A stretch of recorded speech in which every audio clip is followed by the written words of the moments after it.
గచ్చిబౌలి పరిధి అంజయ్య నగర్లో 7 అంతస్తుల భవనం కూలిన ఘటనపై అధికారులు సీరియస్ అయ్యారు. మాదాపూర్ టౌన్ ప్లానింగ్ అధికారి సంతోష్ కుమార్ను సస్పెండ్ చేశారు.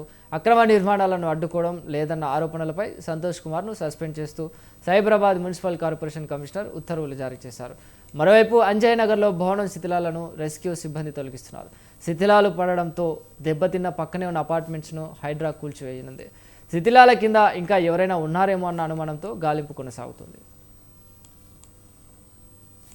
రైట్, మరి ఇదే అంశానికి సంబంధించి మరింత సమాచారాన్ని మా ప్రతినిధి సవీన్ అందిస్తారు. సవీన్, గచ్చిబౌలి పరిధిలో ఉన్నటువంటి అంజయ్య నగర్ లో 7 అంతస్తుల భవనం కూలిన ఘటనపై అధికారులు సీరియస్ అయ్యారు. ప్రధానంగా మాదాపూర్ టౌన్ ప్లానింగ్ అధికారి సంతోష్ కుమార్ ను సస్పెండ్ చేయడంతో పాటు అక్రమ నిర్మాణాలను అడ్డుకోవటం లేదన్న ఆరోపణలపై అధికారిని సంతోష్ కుమార్ ను సస్పెండ్ చేశారు. మరోవైపు సైబరాబాద్ మున్సిపల్ కార్పొరేషన్ కమిషనర్ ఉత్తర్వులు జారీ చేశారు. ఇక ఈ భవనం ఏదైతే కూలిందో అంజయ్య నగర్ లో భవనాల శిథిలాలను తొలగించేందుకు రెస్క్యూ సిబ్బంది ప్రయత్నాలు చేస్తున్నారు. ముఖ్యంగా శిథిలాలు పడడంతో దెబ్బతిన్న పక్కనే ఉన్నటువంటి అపార్ట్మెంట్ ను హైడ్రా కూల్చివేయబోతోంది. దీనికి సంబంధించి ప్రధానంగా అక్కడ ఉన్నటువంటి స్థానికులను ఒప్పించడంతో పాటు వారిని కన్విన్స్ చేసి వారిని వేరే ప్రాంతానికి వెళ్లిపోవాలని ఆదేశించారు. ఇక ఈ భవనాలను నిర్మిస్తున్నటువంటి బిల్డర్ సాజిద్ ఖాన్ పరారీలో ఉన్నట్లు హైడ్రా కమిషనర్ రంగనాథ్ స్పష్టం చేశారు. అంజయ్ నగర్ లో సాజిద్ నిర్మిస్తున్నటువంటి భవనాలపై స్థానికుల నుంచి ఫిర్యాదులు వచ్చినట్లు రంగనాథ్ తెలిపారు.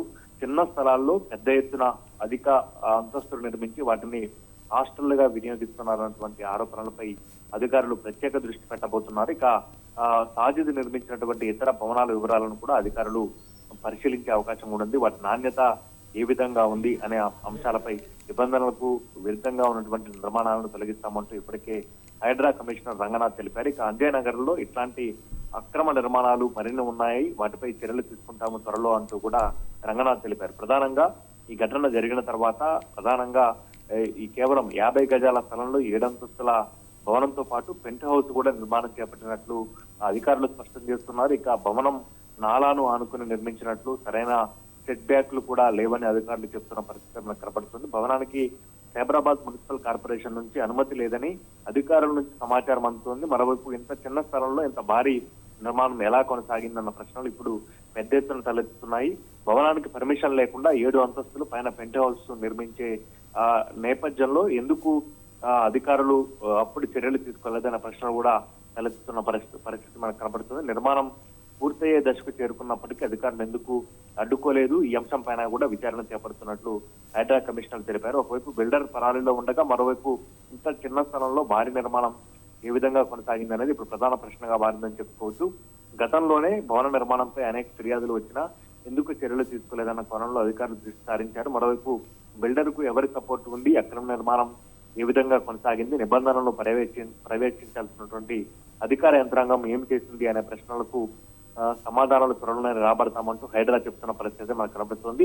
నగర వ్యాప్తంగా ఇట్లాంటి పరిస్థితులు ఈ విధంగా చిన్న స్థలాల్లో పర్మిషన్లు తీసుకోకుండా ఎక్కువ అంతస్తుల భవన నిర్మాణాలు ఎవరైతే చేపడుతున్నారో వాటిపై దృష్టి పెట్టాల్సిన అవసరం ఉందంటూ కూడా ప్రజలు డిమాండ్ చేస్తున్న పరిస్థితి కనబడుతుంది.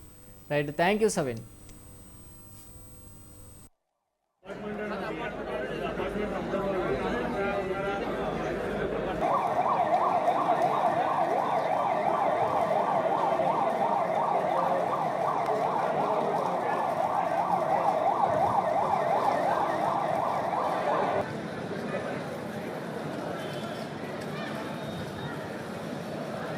Kita di sini kita lihat